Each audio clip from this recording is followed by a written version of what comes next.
Good afternoon, and thank you. Thank you for this invitation. I am extremely honored to be on this panel, and I echo everything that's just been said. I would like to take as my departure the background that Chris gave. Starvation, hunger, the blockade and closure of Gaza did not start on the 7th of October, but predates that. And even before that, the UN Human Rights Office repeatedly raised concerns of collective punishment in the blockade and use of hunger against Gaza. However, after the 7th of October, we and numerous human rights experts warned that the subsequent total siege, blockade, and closure of Gaza and other unlawful impediments to the entry and distribution of the necessities of life would cause death by starvation. This is now happening. Palestinians in Gaza are starving to death. More than 100 reported killed as a foreseen consequences of policies and actions of the Israeli military. Palestinians are not dying from hunger by mistake. This is a direct consequence of policies and practices put in place. These numbers are only of those recorded. People are collapsing in the street from hunger. Hospitals have been destroyed and overwhelmed. The population is displaced. And therefore, many more are likely dying outside of hospitals and are not being recorded. The situation is truly catastrophic. In this context, Palestinians are being forced to choose between starving to death or being shot dead or seriously injured by the Israeli military when trying to access food.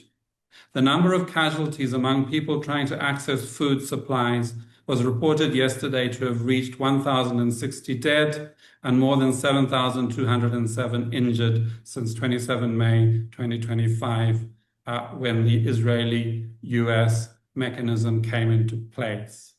Many of these killings have been committed around GHF sites, but some have also been perpetrated as Palestinians wait for UN convoys. Although yesterday we saw reports of 150 truckloads being picked up in Gaza, the truth is that restrictions and impediments continue, and these trucks are a drop in the ocean of the aid needed. Indeed, the numbers of trucks entering or being picked up in Gaza tells only a small part of the story. Israel has failed to take steps to ensure that humanitarian actors can safely distribute humanitarian assistance across Gaza. Israel's continued attacks in Gaza have served to dismantle and destroy Gaza's governance and law enforcement structures, contributing to a deterioration of public order that threatens the safety of Palestinians and their access to basic services and life-saving humanitarian aid. The unlawful targeting of the civilian police has had the effect of escalating disorder in Gaza, further violating Israel's obligation as the occupying power to restore and maintain civil life and public order. This has had catastrophic impacts on the distribution of humanitarian assistance and directly and foreseeably contributed to the starvation we are now seeing. Another factor directly leading to starvation have been the attacks that have damaged Gaza's food production capabilities. For example, combined with the destruction of agricultural land and other food production infrastructure, the targeting of Gaza's fishers and fishing infrastructure by the Israeli military has contributed to the risk of famine and growing protection concerns for vulnerable persons, creating conditions which threaten the survival of Gaza's population. Israel, as the occupying power, has the duty to ensure the provision of food and medical care for the population as needed. Furthermore, they have the obligation to facilitate access by international humanitarian service providers and to facilitate access of the civilian population to that assistance. The International Court of Justice, while confirming that there's a plausible risk to the right of the Palestinian people to be protected from genocide, issued binding provisional measures on 28 March 2024 that Israel must take all measures to ensure, without delay and in cooperation with the UN, the unhindered provision at scale of aid and assistance to Gaza. However, Israel has continued its impediments to the UN and other humanitarian actors while introducing a militarized and limited mechanism that is in contradiction with international standards on aid distribution. It endangers civilians and contributes to the catastrophic humanitarian situation.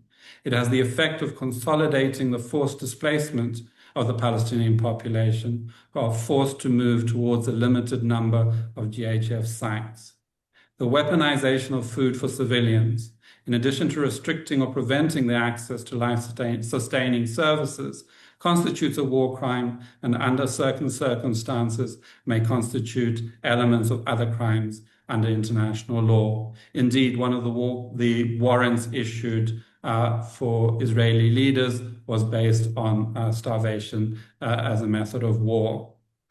Concerns also arise of the use of starvation to facilitate forcible transfer through the creation of a coercive environment, which may amount to unlawful transfer as a war crime and may, in certain circumstances, amount to the crime against humanity of forcible transfer.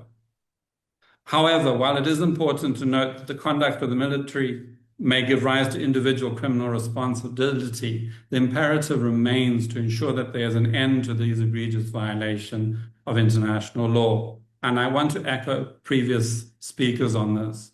The time for strong statements is over. There needs to be action. There must be pressure on the Israeli authorities to allow humanitarian aid into Gaza at scale. And scale means scale. There must be a flooding of humanitarian aid into Gaza. There must be a ceasefire. There must be an end to the shooting and targeting of civilians.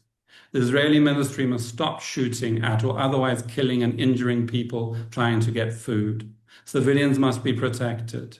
Israel must also allow the entry of food and other humanitarian assistance needed to sustain the lives of Palestinians in accordance with international law and humanitarian principles.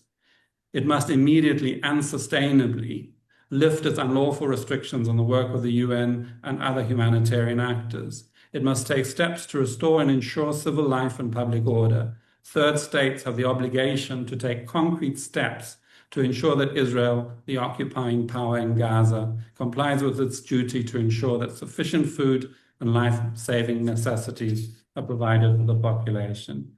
Thank you very much.